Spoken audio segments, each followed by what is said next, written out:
شیخ صاحب محترم رابش د زنانو مثال عباداتو متعلق زنانه اوس مونځ کوي ډیر مولیان ورته دا وایي چې لکه ته چې دا مونځ کوې ستا مونځ او د سړي مونځ جدا دی مطلب داخلي احکام یادوم الله اکبر نو وروسته ته به دا لیږي چې په ځمکه لګې بعضې احکام آیا واقعا د سړي او د زنانه په دې مونځ کې فرق شته زنانه به یو شانتې رکوع کوي سړی به بل شانتې کوي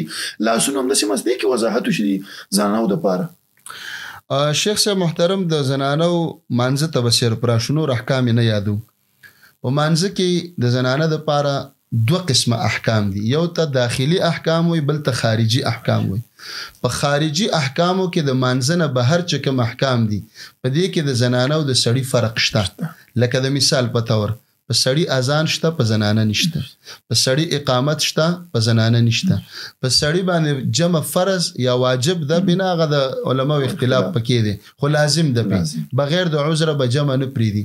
او زنانه باندې جمع لازم نه ده کوي کړله او د پردې ماحول بهتره خبره ده همدغه شانتي نور خارجي چې کوم احکام دي په هغه کې د زنانه باندې د جمعې مونځ لازم نه دي زنانه باندې خطبه ورکول نشته دي په زنانه باندې تقریر کول نشته دي دا خارجي احکام دي په دې کې د سړي او د زنانه فرق شته اما داخلي احکام داخلي دي ته وي چې نیت وتړل شي تکبیر تحریمه نواله تر سلامه پوري نو په دې منځ کې چې کوم احکام دي د په داخل کې په دې کې د زنانه او د سړي په منځ کې په هیڅ کې فرق نشته دی د ذری عمر فرق هم شریعت نه دی ویلې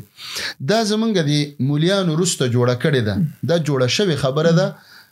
لکه یو مولا را لګېدلی دی بل را لګېدلی دی هغه زنانو ته ویلي دي چې رکوع ټیټه ولګوئ سجده چې دی ټیټه ولګوئ په ځمکه باندې زنانه د خپله خېټه د خپلو ورنونو سره جوخته کړي او ځمکې سره جوخته کړي ولې وایي په دې کې پرده ډېره زیاته ده د زنانه دپاره نو شیخ صاحب محترم پرده جوړول او بے پردگی دا به موږ ته شریعت جوړوي شریعت چې څه ته پرده ویله هغه به پرده ګوره زنانه ته پردې ویلې دي د پلانکي سړي نه پرده وکړه د پلانکي نه وکړه د پلانکي سره خبرې وکړه د پلانکي سره مه کوه دا شریعت جوړوي که شریعت زنانه ته ویلې وی چې داسې سجده وکړه دې کې ستا دپاره پرده ده نو په سر سترګو به موږ منلې خو شریعت ورته ویلې دي صلو کما رأیتموني اصلي ای زنانو داسې مونځ وکئ لکه ماته چې ګورئ دا حدیث عام دی نبی علیه صلات وسلام فرمایلی دی په دې کې دا تخصیص نه دی کړی چې زنانه دي داسې مونځ وکړي او سړي دي داسې وکړي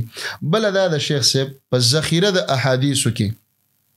یو حدیث په صحاحو کې چې هغه صحاح سته دي بخاري مسلم ترمذي ابو داود نسائی ابن ماجه او مسانید مراواله مسند احمد او مسند ابو عوانه دا ټول سره راواله په دې کې یو حدیث صحیح څوک نشي ښودلی چې رسول الله علیه السلام فرمایلی چې سړی د سجده داسې اوچته ولګوي او زنانه د ښکته او ټیټه ولګوي او سړی د دلته لاسونه کیدي او زنانه د بره کیدي دا نشته دی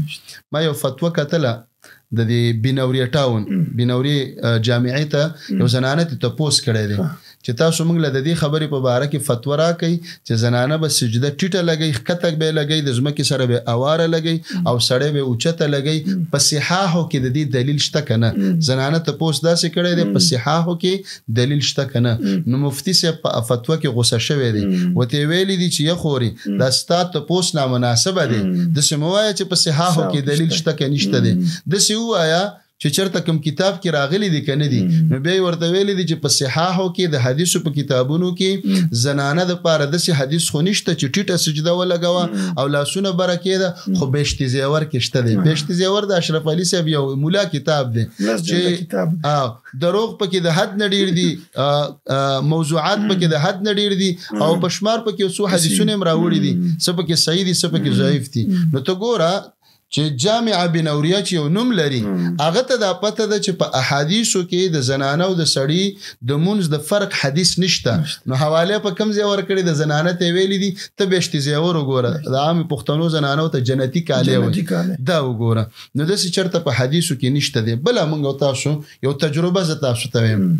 د حج او عمرې ته ډیر مسلمانان تللی او دغه منظرونه به لیدلی الته د یمن زنانه د مصر زنانه د عراق د کویت او د دوبۍ او د عربي چې څومره ملکونه دي تر د یورپ پورې د امریکې یا د یورپ د یو کې او د نورو ټولو ملکونو د زنانه چې څومره راځي صرف زمونږ د پاکستان زنانه انډیا او د افغانستان د دې درې ملکونو نه علاوه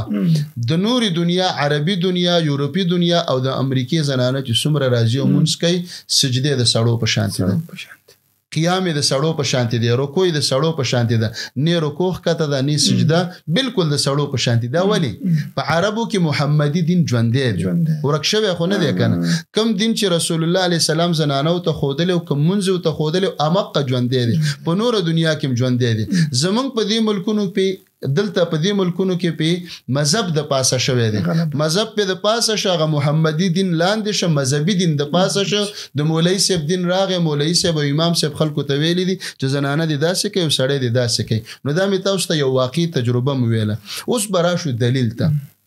د مالک ابن حویرث رضی الله عنه حدیث ته او دا تقریبا دوی راغلی واته لس مرګري صحابه کرامو وای مونږه شل ورځې د نبی علی السلام سره مدینه منوره کې مسافری وکړه زده کړه کول دین زده کو زمونږ خپل کورونو ته بیبيانو ته ډېر شوق پیدا شه مسافری وکړه شول نو مونږ چې رخصتې دلو وای رسول الله علیه السلام مونږ ته دا او فرمایل چې تاسو لاړ شئ نو تاسو به خپل اهل ته دا دین بیان کی ګوره الته د اهل ټکی وته ویل چې علموا اهالیکم خپل اهلونه پویا کوي په دې طریقه صلوا کما رایتمونی اصلي اے سړو زمو چې څنګه په مانځولې دلم کور کې بیبيانو زنانو تم دقه منځو خای الته وته دا نه دی ویل چې مالک ابن حویرث تاسو ته مرګري زما په شانتي منځ کوي او زنانو ته بل طریقه وخال بل نبی علیہ الصلوۃ والسلام او صحابه کرامو په منبر باندې لکه علی رضی الله عنه عثمان رضی منبر باندې به د نبی علیہ السلام د مانزه ډانچه او نقشه بیانول چرته پاغه کې دا نه دی راغلی چې علی رضی الله عنه عثمان رضی الله عنه یا نبی علیہ السلام په منبر باندې سړو ته ویلي چې دا تاسو د مانزه طریقه شوله او دا بل د زنانه شو دا فرق هم نه دی راغلی بل راشه ام درداء رضی الله عنها مبارک راضی و تجلس کما تجلس الرجال وتصلي كما تصلي الرجال دی ام درداء د ابو درداء رضی الله عنه بیبی دا او نیک زنانه ده وکانت فقيهه د عالم او فقيه زنانه و دی په مانځ کې تشهود کې او په سجده کې د سیمونس کوله کې سړی چې څنګه کوي دا د صحابياتو د مانځ طریقه وا نو څوک چې دا وای چې زنانه به سجده خته لګي لاسونه به بره په سینه باندې دی او سړی به خته کړي هیڅ دلیل د قران او د سنت نه د دوی سره په دی باندې صحیح دلیل نشته د مولیانو خبرې دي او د مذهب خبرې دي په اسلام کې په داخل د مانځ کې د خزي او د سړی مونږ یو شان دي Don't forget to like, share and subscribe Rana Studio Podcast.